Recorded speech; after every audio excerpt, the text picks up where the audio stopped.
Jola Dynarize ZGX und damit herzlich willkommen hier zum nächsten Video auf tt-test.de. Mittlerweile muss man ja sagen, ich bin nicht mehr ganz unerfahren, was Hybridbelege angeht.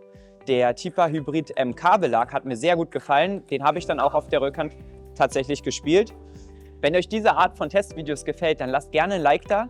Schreibt auch gerne einen Kommentar, eine Anmerkung, positives sowie negatives Feedback, dass man weiß, wo man sich noch verbessern kann. Ich gehe auch gerne auf die Kommentare und Fragen ein. Außerdem haben wir noch einen ausführlichen Testbericht auf der Seite tt-test.de veröffentlicht, wo ich auch nochmal meine Meinung und auch gewisse Fakten zu diesem Belag sagen werde. Und damit, ab geht's mit dem Video.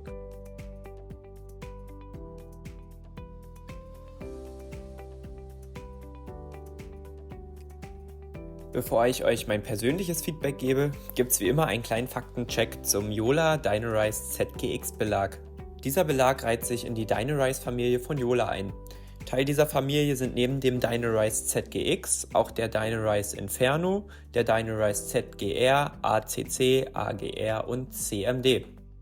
Die Belagserie zeichnet eine Gemeinsamkeit aus, und zwar haben sie alle dieselbe Hyperbounce-Technologie in ihrem Schwamm. Allerdings der Härtegrad, die Schwammdicke und das Obergummi der Belege innerhalb der Familie unterscheidet sich dann doch wieder voneinander. Zum ZGX.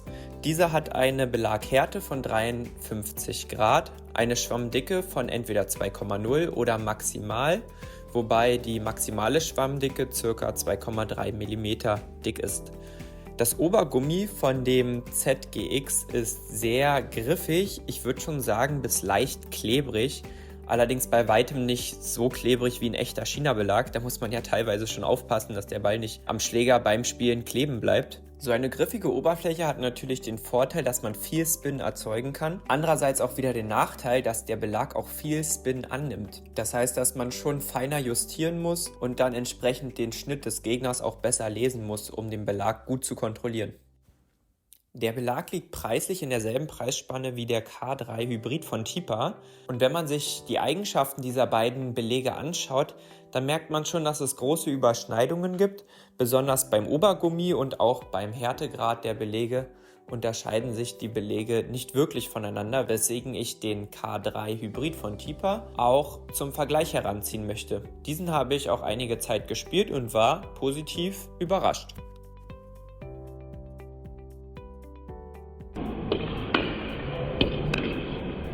Beim Kontern mit dem Dynarize ZGX hatte ich richtig Spaß. Die direkten Bälle, die sind einfach für so harte Belege, wie der Tipa Hybrid K3 auch einer ist, gemacht. Man hat viel Kontrolle, man merkt, dass der Ball schön in den Belag einsinkt und der Ball gerade und linear rausgeht.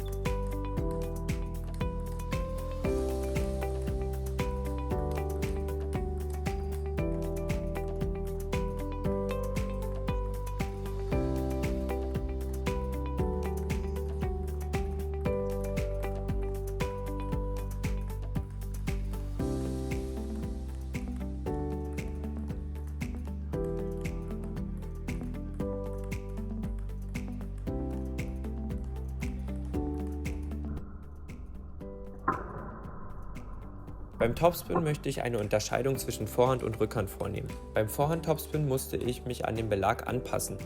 Ich habe den Winkel beim Balltreffpunkt etwas verändert und probiert, meine Bewegungen kraftvoller und kürzer zu machen, damit die Bälle präzise und mit guter Qualität ankommen.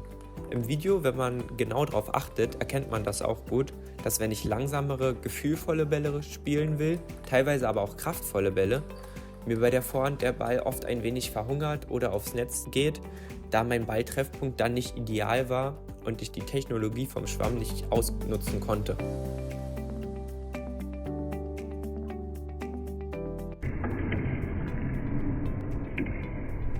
Bei der Rückhand habe ich von Hause aus schon eine kürzere Bewegung, weshalb mir der Belag hier mehr in die Karten gespielt hat.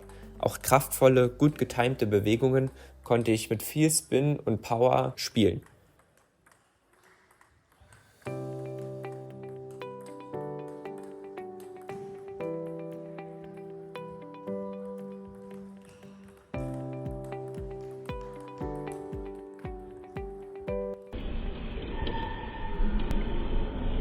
Beim Passivspiel, also beim Schupfen und beim Blocken, muss man sich mit dem Belag wirklich was trauen. Man muss immer etwas gegen den Ball gehen. Wenn man nicht gegen den Ball geht und wirklich den Schläger nur hinhält, ist es mir oft passiert, dass der Ball dann nicht auf die gegnerische Hälfte kommt. Das ist ja auch logisch bei den harten Belegen, da der Ball eben mit einer bestimmten Kraft in den Belag eindringen muss, um die Power des Schwamms zu aktivieren. Umso weicher der Schwamm, umso weniger Kraft brauchst, um diesen Federeffekt oder Katapulteffekt zu bekommen. Schafft man das nicht, wie ich hier beim 2-stündigen Test, kriegt man nur sehr schwer die gewünschte Platzierung und die Power in den Ball, die man sich eigentlich wünscht.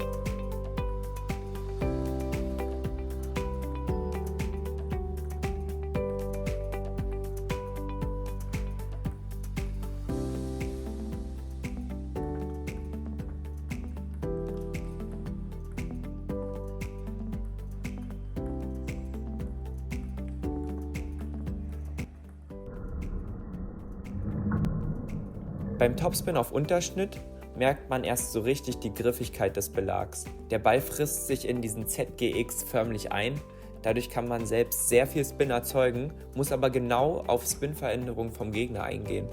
Es kann dadurch schwer sein, wenn man keinen schnellen Armzug hat, Bälle mit viel Unterschnitt anzuziehen, da man diesen vielen Unterschnitt auch in seinen eigenen Überschnitt umwandeln muss.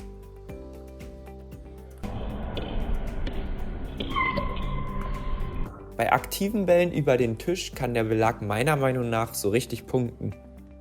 Durch diese starke Griffigkeit konnte ich besonders beim Rückhandflip super viel Sidespin, aber auch Überschnitt erzeugen. Mit einer schnellen, kurzen und kraftvollen Bewegung, gutem Timing sind die Bälle sehr gut und mit viel Qualität auf der gegnerischen Hälfte eingeschlagen. Für wen ist denn der Belag jetzt eigentlich geeignet? Der Belag ist eindeutig für fortgeschrittene Spieler. Sehr wichtig ist ein optimales Timing und ein schneller Armzug mit viel Handgelenkeinsatz, um die Power und Griffigkeit des Belags gut ausnutzen zu können. Man sollte harte Belege am besten schon gewohnt sein. Ich würde den Belag jetzt nicht empfehlen, wenn man zum ersten Mal einen harten Belag spielt. Anfangs habe ich den TIPA Hybrid K3 Belag erwähnt, der zurzeit von sehr vielen guten Spielern gespielt wird. Dieser erzeugt, wie ich finde, noch einen besseren Katapulteffekt und ist damit besser für schwungvollere Bewegungen geeignet, wie zum Beispiel bei meiner Vorhand. Trotzdem stellt der Dynarize ZGX, wie ich finde, eine sehr gute Alternative zum K3 dar, da dieser, der K3, leider eine schlechte Haltbarkeit hat.